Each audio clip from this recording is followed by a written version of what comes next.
नमस्कार, मैं हूं पूजा। बिहार न्यूज में आपका स्वागत है। आज 18 जुलाई दिन शुक्रवार। खबरों की ओर बढ़ने से पहले एक नजर आज की सुर्खियों पर। बिहार पुलिस ने ड्राइवर के 4,361 पदों पर निकाली भर्ती। कुल पदों में 1,439 पद महिलाओं के लिए आरक्षित। 21 जुलाई से कर सकते हैं आवेदन। बिहार के खिलाड़ियों ने की 2027 नेशनल गेम्स की तैयारी शुरू। बीएसएससी ने जिला स्तरीय प्रतियोगिता आयोजित करने का दिया निर्देश। चयनित खिलाड़ियों को दी जाएगी स्पेशल ट्रेनिंग। राज्य के इन कलाकारों को मिलेगा पेंशन का सहारा। 50 वर्ष या उससे अधिक होनी चाहिए आवेदक की आयु। बिहार का मूल निवासी होना अनिवार्य। जाने आज कैसा रहेगा बिहार के मौसम का मिजाज। 3 से 4 दिनों के दौरान बढ़ सकता है तापमान। 1 या 2 स्थानों पर वर्षा की जताई गई आशंका। पीएमआरसी ने सोशल मीडिया पर किया पोस्ट। मेट्रो के कार्यों को लेकर साझा किया भावुक संदेश। तस्वीरों के जरिए दिखाई मेट्रो कार्य की गति। पीएम मोदी आज मोतिहारी में करेंगे 7,000 करोड़ की योजनाओं का शिलान्यास। बिहार का 53वां दौरा पूरा करेंगे पीएम। भाजपा चुनावी दृष्टिकोण से अहम है ये दौरा। करुण नायर पर मंडराए संकट के बादल। लगातार मौके मिलने के बावजूद बड़ी पारी नहीं खेल पाए नायर। सुदर्शन को मिल सकती है नायर की जगह। चलिए अब बढ़ते हैं अब तक की 25 से बड़ी खबरों की ओर विस्तार से। बिहार पुलिस ने ड्राइवर के 4,361 पदों पर निकाली भर्ती। बिहार पुलिस एवं बिहार विशेष सशस्त्र पुलिस में चालक सिपाही के 4,361 पदों पर बहाली निकाली है। अपर पुलिस महानिदेशक जितेंद्र कुमार ने बताया कि इन पदों के लिए वेतनमान लेवल 3 21,700 से 69,100 होगा। कुल पदों में 1,439 पद महिलाओं के लिए आरक्षित है। युवा श्रेणी में 1,772 पद, ईडब्ल्यूएस में 436, एससी में 632, एसटी में 24, ईबीसी में 757, बीसी में 492 और बीसीडब्ल्यू में 248 पद है। इच्छुक उम्मीदवार 21 जुलाई से 20 अगस्त 2025 तक ऑनलाइन आवेदन कर सकते हैं। आवेदन से पहले अभ्यर्थी csbc.bihar.gov.in पर जाकर विस्तृत विज्ञापन और निर्देश ध्यानपूर्वक पढ़ लें।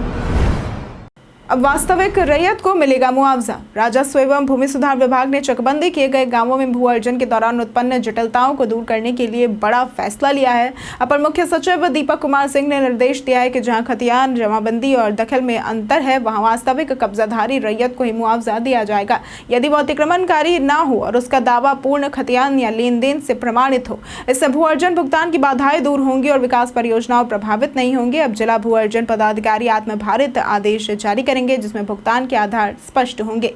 संबंधित अधिनियमों में संशोधन प्रक्रिया जारी है, लेकिन विकास कार्यों की रफ्तार बनाए रखने के लिए यह अंतरिम समाधान तुरंत लागू किया गया है। बिहारी बर्थडे स्पेशल में आज बात होगी 3 धुरंधरों की। बिहार की धरती ने कई अद्भुत प्रतिभाओं को जन्म दिया है। छवि पांडे पटना में जन्मी टेलीविजन अभिनेत्री है, जिन्हें स्टार प्लस के तेरी मेरी लव स्टोरी और जी टीवी के बंधन जैसे धारावाहिकों में मुख्य भूमिकाओं के लिए जाना जाता है। उन्होंने गायन और फिल्मों में भी काम किया है। तो वहीं कादम्बिनी गांगुली का जन्म 1861 में आज ही के दिन भागलपुर में हुआ था। वे भारत की पहली महिला फिजिशियन थी और कांग्रेस अधिवेशन को संबोधित करने वाली पहली महिला भी थी। उन्होंने विदेश जाकर मेडिकल की पढ़ाई की और महिलाओं की दशा सुधारने के लिए काम किया।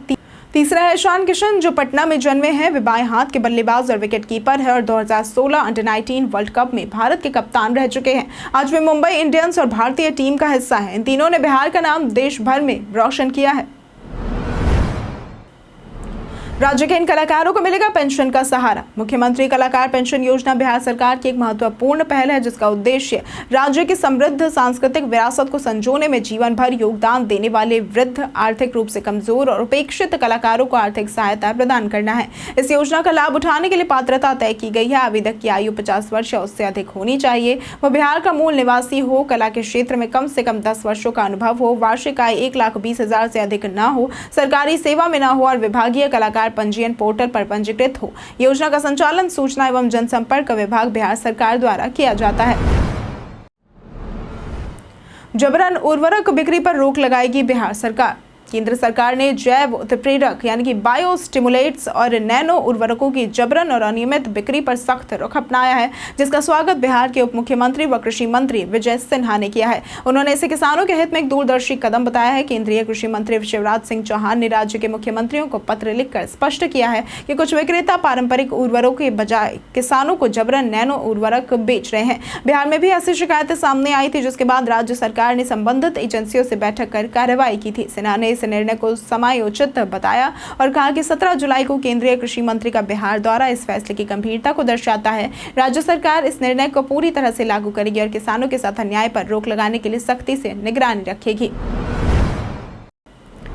बिहार के खिलाड़ियों ने की 2027 नेशनल गेम्स की तैयारियां शुरू। 2027 में होने वाले नेशनल गेम्स के लिए बिहार के खिलाड़ियों ने तैयारियां शुरू कर दी है। बिहार राज्य खेल प्राधिकरण यानी कि BSSA ने सभी खेल संघों को निर्देश दिया है कि वे अपने अपने खेलों में जिला स्तरीय प्रतियोगिता आयोजित करें ताकि प्रतिभाशाली खिलाड़ियों का चयन कर उन्हें नेशनल गेम से 1 माह पहले विशेष प्रशिक्षण दिया जा सके। BSSA के महानिदेशक रविंद्रन शंकरन के अनुसार टॉप राज्य की सफलता का यही कारण है। चयनित खिलाड़ियों को हॉकी, कुश्ती, बॉक्सिंग, तैराकी, एथलेटिक्स समेत 25 खेलों में विशेष ट्रेनिंग दी जाएगी। खेल संघों को बजट सहित प्लान सौंपना होगा जिसका खर्च BSSA तय दर पर वहन करेगा। इस पहल का मकसद अधिक से अधिक मेडल दिलाना है। बिहार ITI में दाखिले की प्रक्रिया हुई शुरू। बिहार संयुक्त प्रवेश प्रतियोगिता परीक्षा परिषद यानी कि BCECB ने ITI में नामांकन के लिए काउंसलिंग और चॉइस फिलिंग की तिथि घोषित कर दी है। ITI कैट 2025 के सफल छात्र 18 से 24 जुलाई तक ऑनलाइन चॉइस फिलिंग कर सकते हैं।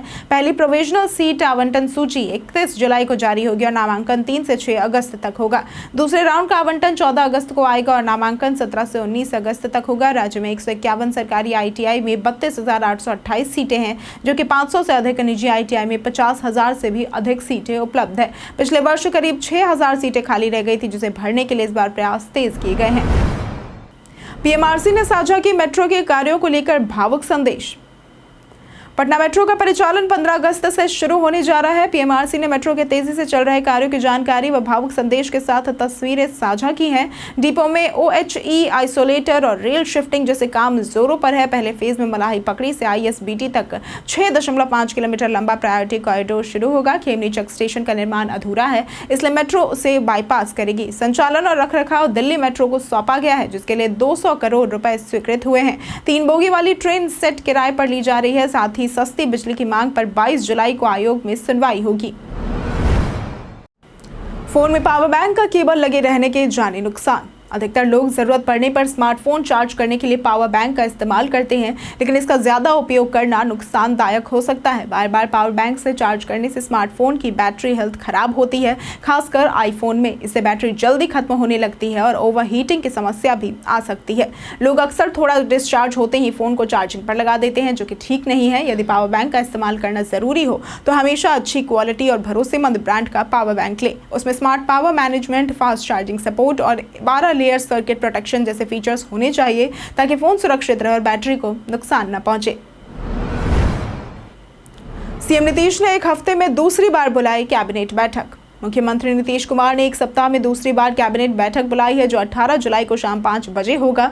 इससे पहले 15 जुलाई को हुई बैठक में 1 करोड़ युवाओं को नौकरी और रोजगार देने की घोषणा की गई थी। इस बार की बैठक को भी अहम माना जा रहा है क्योंकि इससे पहले नीतीश कुमार ने 1 अगस्त 2025 से 125 यूनिट तक मुफ्त बिजली देने का ऐलान किया है जिससे 1.67 करोड़ परिवारों को लाभ होगा। ये फैसला चुनाव से पहले बड़ा गेम चेंजर माना जा रहा है। पिछली बैठक में 30 एजेंडों को मंजूरी मिली थी। 18 जुलाई को शाम 6 बजे बैठक के फैसलों पर प्रेस ब्रीफिंग होगी यानी कि आज शाम 6 बजे। गया जी में 6 से 21 सितंबर तक होने वाले पितृपक्ष मेले की तैयारियां हुई तेज। गया में 6 से 21 सितंबर 2025 तक पितृपक्ष मेला का आयोजन होगा जिसमें बड़ी संख्या में तीर्थ यात्रियों के आने की संभावना है। मेला तैयारियों की समीक्षा करते हुए डीएम शशांक शुभंकर ने सभी विभागीय अधिकारियों को स्थल निरीक्षण कर कमियों को युद्ध स्तर पर दूर करने के निर्देश दिए। पार्किंग के लिए 13 छोटे और 9 बड़े वाहनों के स्थान चिन्हित किए गए हैं। रिंग बस सेवा का रूट चार्ट तैयार है जिसमें सस्ती दरों पर यात्रा की सुविधा मिलेगी। विष्णुपद क्षेत्र में लैंडस्लाइडिंग रोकने हेतु RCC दीवार और लोहे की जाली लगाने के आदेश दिए गए हैं। शुद्ध व सस्ता भोजन सुनिश्चित करने के निर्देश भी दिए गए हैं। सभी विभाग समर्पण से जुटे हुए हैं। BTSC स्टाफ नर्स परीक्षा की तारीख हुई घोषित। बिहार तकनीकी सेवा आयोग यानी कि BTSC ने स्टाफ नर्स भर्ती परीक्षा 2025 की तिथियां घोषित कर दी हैं। कंप्यूटर बेस्ड टेस्ट यानी कि CBT 30 जुलाई, 31 जुलाई, 1 अगस्त और 3 अगस्त 2025 को 2 शिफ्टों में आयोजित होगा। एडमिट कार्ड की जानकारी जल्द जारी होगी। ये भर्ती प्रक्रिया 11,389 पदों के लिए है जिनमें विभिन्न वर्गों के लिए आरक्षित सीटें शामिल है। परीक्षा में 100 बहुविकल्पीय प्रश्न होंगे जिनका स्तर GNM पाठ्यक्रम के अनुरूप होगा। परीक्षा 2 घंटे की होगी और हिंदी अंग्रेजी दोनों भाषाओं में उपलब्ध होगी। हर सही उत्तर पर 1 अंक और गलत उत्तर पर 0.25 अंक की कटौती होगी। परीक्षा का मूल्यांकन नॉर्मलाइजेशन प्रक्रिया से होगा। चयन CBT और कार्य अनुभव के आधार पर किया जाएगा। बिहार पुलिस सिपाहियों को मिलेगी कमांडो जैसी ट्रेनिंग। बिहार पुलिस के 800 नवचयनित सिपाहियों को अब सीआरपीएफ की तरह 21 जुलाई से 44 सप्ताह की विशेष कमांडो ट्रेनिंग दी जाएगी। चंदौली के सीआरपीएफ ग्रुप सेंटर में होने वाली इस ट्रेनिंग में आधुनिक हथियारों, इंसास, AK-47 कार्बाइन का संचालन, जंगल युद्ध, आतंकी व हिंसक घटनाओं से निपटना, दंगा नियंत्रण, भीड़ प्रबंधन, नेविगेशन गैजेट्स का उपयोग, तनाव प्रबंधन और आत्मनियंत्रण जैसी विधाओं में प्रशिक्षित किया जाएगा। सिपाही सीआरपीएफ की अनुशासनात्मक और शारीरिक ट्रेनिंग के साथ साथ बिहार पुलिस के सिलेबस की पढ़ाई भी करेंगे। ये प्रशिक्षण उन्हें विशेष बल के लिए योग्य बनाएगा जो आंतरिक सुरक्षा, नक्सलवाद और आतंकवाद जैसे खतरों से प्रभावी ढंग से निपट सकेंगे।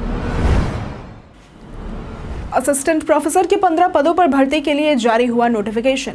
बिहार लोक सेवा आयोग यानी कि बीपीएससी ने राजकीय तिब्बी कॉलेज व अस्पताल पटना में असिस्टेंट प्रोफेसर के 15 पदों पर भर्ती के लिए नोटिफिकेशन जारी किया है। ऑनलाइन आवेदन प्रक्रिया 22 जुलाई से शुरू होगी और 25 अगस्त 2025 तक चलेगी।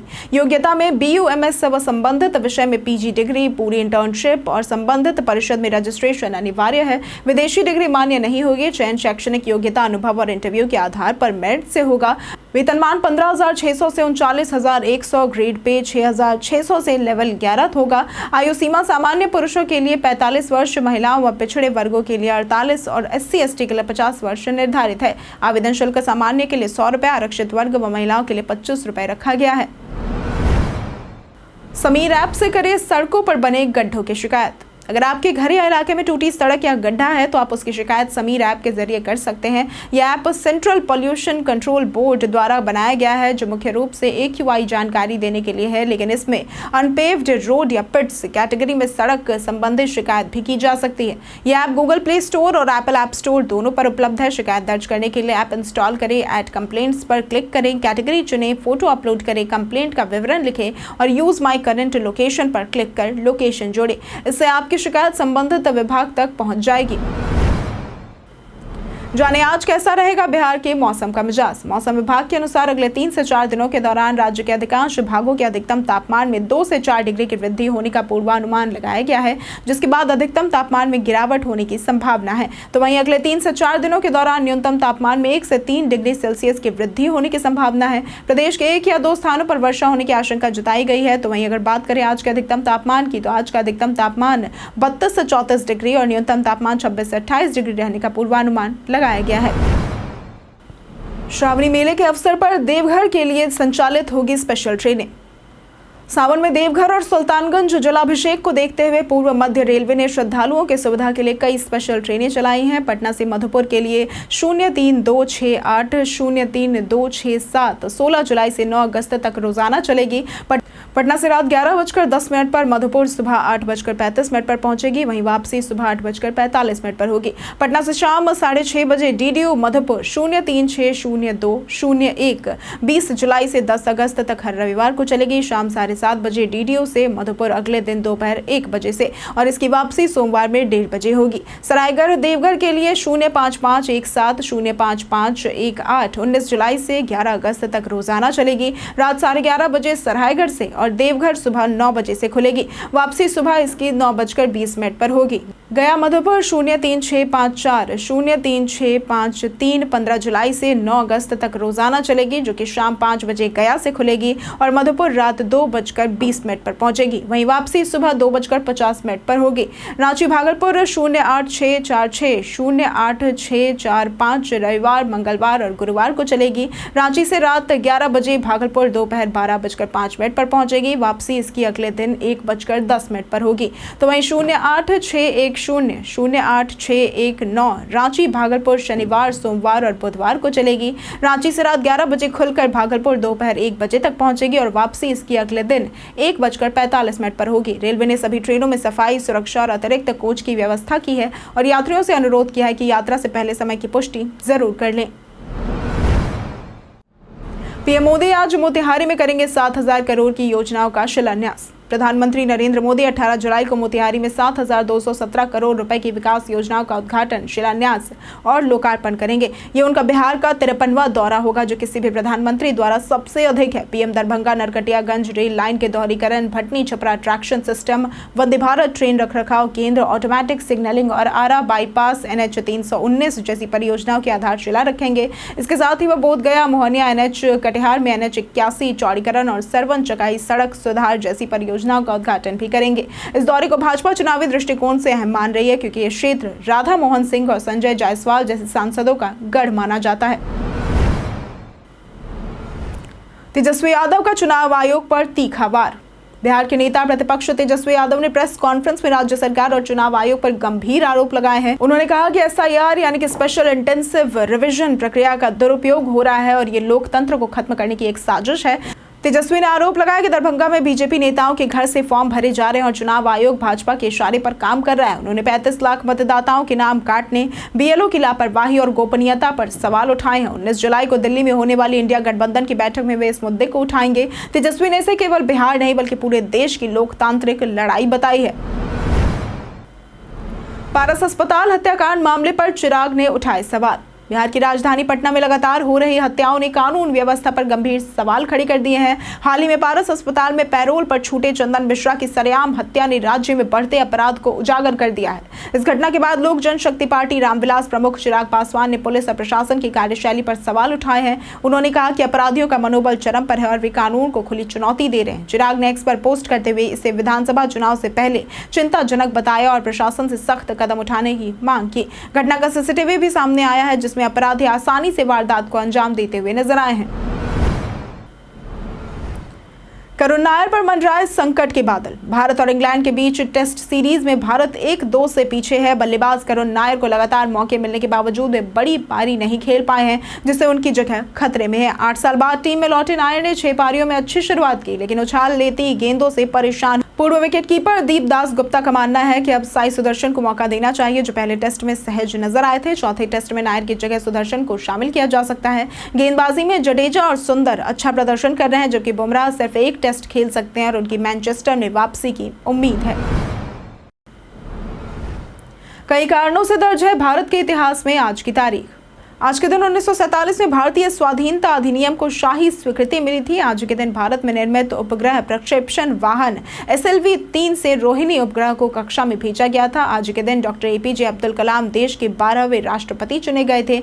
आज के दिन 2008 में भारतीय मूल के सलमान रुश्दी ने प्रमोशन टूर के दौरान 57 मिनट में 1000 पुस्तकों पर हस्ताक्षर करने का रिकॉर्ड बनाया था। आज के दिन 1946 में राजेश जोशी, जो कि भारत के प्रसिद्ध साहित्यकारों में से एक थे, उनका जन्म हुआ था। आज के दिन 1982 में प्रियंका चोपड़ा का जन्म हुआ था। ये एक हिंदी सिनेमा की प्रसिद्ध अभिनेत्री हैं। आज के दिन 1996 में स्मृति मंधाना का जन्म हुआ था। ये भारतीय महिला क्रिकेट खिलाड़ी हैं। इग्नू में एडमिशन की बढ़ी तारीख। इग्नू ने जुलाई 2025 सत्र के लिए आवेदन की अंतिम तिथि बढ़ाकर 31 जुलाई कर दी है। पहले यह तिथि 15 जुलाई थी, लेकिन छात्रों की मांग पर इसे बढ़ाया गया है। छात्र इग्नू की आधिकारिक वेबसाइट ignuadmission.samarth.edu इन पर जाकर 300 से अधिक कोर्सों में ऑनलाइन आवेदन कर सकते हैं। री रजिस्ट्रेशन की अंतिम तिथि भी 31 जुलाई है। नामांकन से पहले छात्रों को ABCID के जरिए DEB ID बनाना अनिवार्य है। बिना इसके नामांकन पूरा नहीं होगा और इस सत्र में 48 undergraduate, 75 postgraduate program के साथ डिप्लोमा, PG डिप्लोमा, सर्टिफिकेट और अवेयरनेस कोर्स भी शामिल है। भारत और सिंगापुर के बीच रियल टाइम मनी ट्रांसफर अब आसान। National Payments Corporation of India यानी कि NPCI ने घोषणा की है कि इंटरनेशनल रेमिटेंस सर्विस यानी कि UPI पे नाउ अब 13 नए बैंकों में शुरू हो गई है, जिससे कुल 19 भारतीय बैंक इस सुविधा से जुड़ चुके हैं। ये सेवा 17 जुलाई 2025 से लागू होगी और इससे भारत और सिंगापुर के बीच रियल टाइम मनी ट्रांसफर आसान हो गया है। ग्राहक का मोबाइल नंबर या UPI ID के जरिए पैसे भेज और पा सकेंगे। ये सुविधा खासतौर पर प्रवासी कामगारों और छात्रों के लिए लाभकारी है। भारत से सिंगापुर पैसा भेजने की सुविधा HDFC, SBI, ICICI सहित 7 बैंकों में है, जबकि भारत में 19 बैंकों के ग्राहक पैसा रिसीव कर सकते हैं। यह सेवा पूरी तरह से सुरक्षित और भरोसेमंद है। महिलाओं को मुफ्त सोलर चक्की मिलने का दावा निकला फर्जी। यूट्यूब चैनल टेक्निकल संदीप 01 के एक वीडियो थंबनेल में यह दावा किया गया है कि केंद्र सरकार सभी महिलाओं को मुफ्त सोलर आटा चक्की दे रही है। यह दावा तेजी से सोशल मीडिया पर वायरल हो रहा है, जिससे कई लोग भ्रमित हो रहे हैं। हालांकि पीआईबी फैक्ट चेक ने इस दावे को पूरी तरह से फर्जी बताया है। केंद्र सरकार ने ऐसी कोई योजना या घोषणा नहीं की है जिसमें महिलाओं को निःशुल्क सोलर चक्की देने की बात कही गई हो। ऐसे झूठे दावों से सावधान रहें और किसी भी सरकारी योजना की पुष्टि के लिए केवल आधिकारिक स्रोत जैसे कि myscheme.gov.in वेबसाइट पर ही जानकारी प्राप्त करें। हम प्रतिदिन आपसे 5 ऐसे जरूरी सवाल और उसके जवाब बताएंगे जो कि बीपीएससी, बिहार पुलिस दारोगा समेत एसएससी जैसी अन्य प्रतियोगी परीक्षाओं में काम आएंगे। सवाल इतिहास, बिहार स्पेशल, विज्ञान, करंट अफेयर्स और भूगोल से रहेंगे। पूछे गए 5 सवालों में आपने कितना सही उत्तर दिया ये हमें कमेंट करके जरूर बताएं। हमारा पहला सवाल है, इनमें से कौन वज्जी महाजनपद की राजधानी थी? ए नालंदा, बी वैशाली, सी मुंगेर या फिर डी राजगीर। इसका सही जवाब है बी वैशाली। हमारा दूसरा सवाल है, बिहार में नंद वंश के काल में किस धर्म का सर्वाधिक पालन किया जाता था? ए जैन धर्म, बी बौद्ध धर्म, सी सिख धर्म या फिर डी हिंदू धर्म। इसका सही जवाब है ए जैन धर्म। हमारा तीसरा सवाल है, महावीर का बचपन का नाम क्या था? ए वर्धमान, बी पद्म प्रभा, सी पार्श्व या फिर डी अनंत। इसका सही जवाब है ए वर्धमान। हमारा चौथा सवाल है, हाल ही में भारत की पहली महिला संचालन औषधालय का उद्घाटन किस शहर में हुआ है? ए राजगीर, बी भोपाल, सी सूरत या फिर डी बिलासपुर। इसका सही जवाब है डी बिलासपुर। हमारा पांचवा सवाल है, इनमें से किस राज्य में भारत का पहला एक्वाटेक पार्क लॉन्च किया गया है? ए बिहार, बी असम, सी तेलंगाना या फिर डी मध्य प्रदेश। इसका सही जवाब है बी असम। बीते दिन हमारे द्वारा पूछे गए सवाल का जवाब आप लोगों में से बहुत लोगों ने हमारे कमेंट सेक्शन में लिख कर दिया है। जिन्होंने हमारे द्वारा पूछे गए सवाल का जवाब दिया है उनके नाम है विजय घायल, प्रतोष कुमार, संजय शर्मा, पवन कुमार, कस्तूरी शर्मा, परवेज अंसारी, खुशबू कुमारी, राजेश मांझी, रजनी कुमारी, धोनी कुमार, आदित्य प्रधान, जितेंद्र ठाकुर, राजेश मांझी, मनोज दास, अनवर करीम खान, मुन्ना प्रसाद, प्रदीप पंडित, मोहम्मद सनाउल्लाह और हिमांशु शर्मा। इसी के साथ बढ़ते हैं आज के सवाल की ओर। आज का सवाल है, क्या बेरोजगारी सामाजिक असंतोष को बढ़ाती है? आप अपना जवाब हमें हमारे कमेंट सेक्शन में लिखकर जरूर बताएं। आज के लिए सिर्फ इतना ही। बिहार के तमाम खबरों के साथ बने रहने के लिए देखते रहें बिहारी न्यूज़। और साथ ही अगर आप यूट्यूब चैनल पर देख रहे हैं तो चैनल को सब्सक्राइब करें और अगर आप फेसबुक पेज पर देख रहे हैं तो लाइक और फॉलो जरूर करें।